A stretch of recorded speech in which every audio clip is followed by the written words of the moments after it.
Bom, e aí pessoal, vamos resolver essa questão, a questão 11 da lista de exercícios. A questão é a seguinte, a gente tem uma barra posicionada na vertical ao longo de um eixo, o eixo X, determinado pela figura da questão.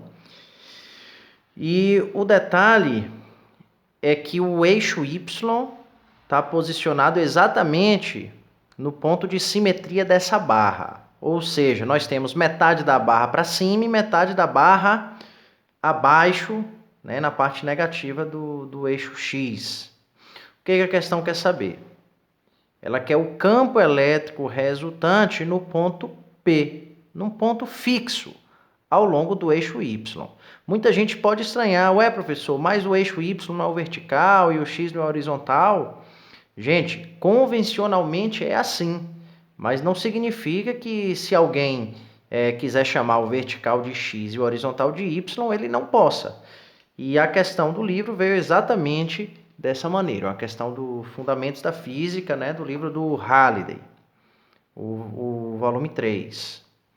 Então vamos lá. Todo problema que envolve um corpo extenso é necessário a gente usar o recurso do cálculo integral, porque nós temos infinitas partículas carregadas aqui distribuídas ao longo da barra. Para o caso dessa barra, a gente adotou a convenção de que essas cargas são positivas.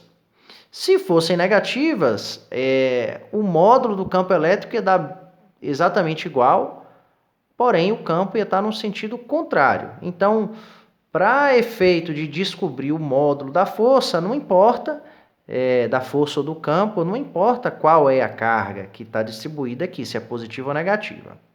Beleza? Adotando essa carga como positiva e pegando um elemento de carga dQ, um elemento pequenininho ao longo dessa barra, a gente percebe que ele vai produzir um campo elétrico DE1. Claro, né? Se uma carga Q produz um campo E, uma carga dQ vai produzir um campo DE. Aqui eu chamei de DE1. Aí, claro, esse campo elétrico ele vai possuir as componentes horizontal e vertical. É só a gente verificar aqui, ó, a componente vertical projetada na direção vertical, é claro, e a componente horizontal projetada na direção horizontal, né, gente? Aqui eu poderia chamar isso de DE1x. Aqui eu poderia chamar de DE1Y, tá? E a gente observa que como existe uma relação de simetria nessa barra, também um elemento daqui aqui embaixo vai produzir um campo DE. E esse novo campo DE também possui componente que é vertical, que eu vou chamar de DE2Y, e componente horizontal, que eu vou chamar de DE2x. O que a gente observa? As componentes verticais, elas estão se anulando. Você vê que eu peguei um dQ cá em cima e o dQ cá embaixo, se anularam.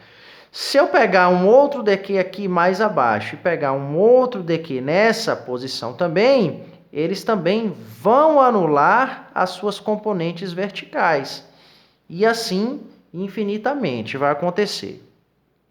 Logo, a gente conclui o seguinte, que devido à simetria do problema, a resultante em EY ela é igual a zero.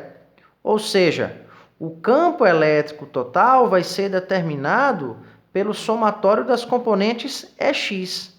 Você vai somar o DE1x, o DE2x com o 3x, até você completar, né, esses infinitos campos produzidos na direção X, tá bom? Logo, o que a gente vai observar? Bom, que em relação a um ângulo de referência que eu estou adotando com a horizontal, um ângulo φ, eu coloquei θ aqui, mas vou corrigir, ó, um ângulo φ, a componente x é o quê? É o módulo do vetor vezes o cosseno do ângulo, né? Então, pronto. Se eu quero calcular qual é o elemento de campo em x, ora, o nosso DEx vai ser DE vezes cosseno do ângulo. Bom, isso é para calcular o DE. E para calcular o E total, basta a gente fazer uma integral. Então, ó, a integral de dx vai me fornecer